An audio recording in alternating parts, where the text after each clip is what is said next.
আমাদের সমাজের মধ্যে যেন দিন, দিন এখন হত্যাকাণ্ড দিন, দিন বেড়ে যাচ্ছে। ময়না আক্তার হত্যা করা হয়েছেন এবং আমাদের আসিয়াকে হত্যা করা হয়েছে। পাশাপাশি আমাদের সোহাগকে হত্যা করা হয়েছে এবং আমরা যদি লক্ষ্য করি দিন, দিন অনেক মানুষদেরকে হত্যা করা হয়েছেন।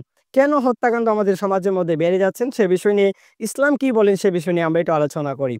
নবী সাল্লাল্লাহু আলাইহি সাল্লাম বলেন হাদিসের মধ্যে কিয়ামতের পূর্বে দিন, দিন যেন হত্যাকাণ্ড দিন, দিন বেড়ে যাবে সেটা হচ্ছে রাসূল সাল্লাল্লাহু আলাইহি ওয়াসাল্লামের হাদিস থেকে পাওয়া যায় যে যাকে হত্যা করা হয়েছে সে মানুষটাও জানবে না যে আমাকে কেন হত্যা করা হয়েছেন।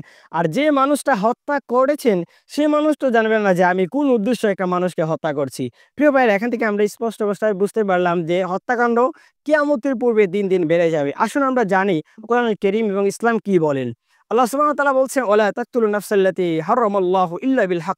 অন্যায় অপরাধ ছাড়া কোনো মানুষকে তোমরা হত্যা করিও না। তাহলে বোঝা যাচ্ছে এখানে অন্যায় অপরাধ ছাড়া কোনো মানুষকে হত্যা করা যাবে না। আর আল্লাহ বলছেন, "আমি যাদেরকে তোমাদেরকে আদেশ করলাম যে হত্যা করা যাবে, তাদেরকে তোমরা হত্যা করবা।" আসুন আমরা জানি কোন, কোন মানুষদেরকে হত্যা করা যাবে। নবী সাল্লাল্লাহু আলাইহি ওয়াসাল্লামের হাদিস থেকে আল্লাহর হাবিব সাল্লাল্লাহু আলাইহি ওয়াসাল্লাম স্পষ্ট হাদিসের মধ্যে বলেন ৩ শ্রেণীর মানুষদেরকে হত্যা করা যাবে।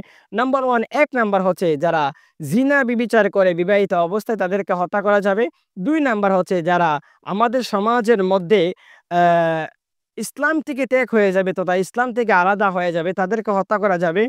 ৩ নাম্বার হচ্ছে আ আমাদের সমাজে যদি হত্যা করে কোনো মানুষদেরকে হত্যার বিনিময়ে হত্যা করা যাবে। তাহলে আমরা বুঝতে পারলাম ৩ শ্রেণীর মানুষদেরকে হত্যা করা যাবে। ১ ইসলাম ত্যাগ করলে হত্যা করা যাবে। ২ নাম্বার হচ্ছে আপনার হত্যার বিনিময়ে হত্যা করা যাবে। ৩ নাম্বার হচ্ছে জিনা ব্যভিচারের অবস্থায় কোনো মানুষ যদি থাকে তাহলে তাদেরকে পরকীয়ায় যদি লিপ্ত থাকে তাদেরকে হত্যা করা যাবে।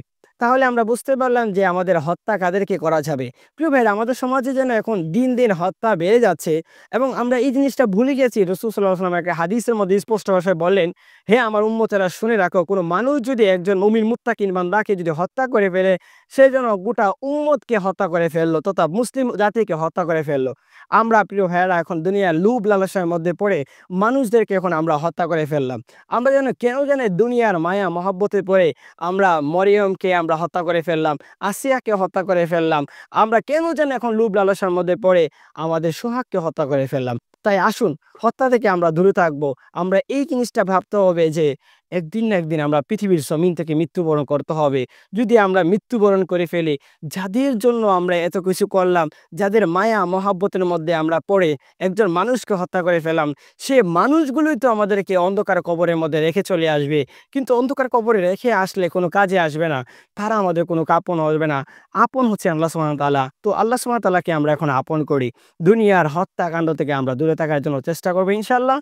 আল্লাহ রাব্বুল আলামিন যেন আমাদের প্রত্যেকটা মানুষের কানে, কানে যেন এই মেসেজটা পৌঁছে দেয় যে হত্যাকে আল্লাহ সুবহানাহু ওয়া তাআলা ইসলামে নিষিদ্ধ ঘোষণা করলেন এবং হত্যা শাস্তি হচ্ছে যে হত্যা করবে তাকে সমান পরিমাণ হত্যা করে একদম শেষ করে দিতে হবে। সেটা হচ্ছে কেসাস। এই কেসাসের যেন আমরা কিসাস যেটা আছে সেই কেসাস যেন আমাদের সমাজের মধ্যে বাস্তবায়ন করতে পারে।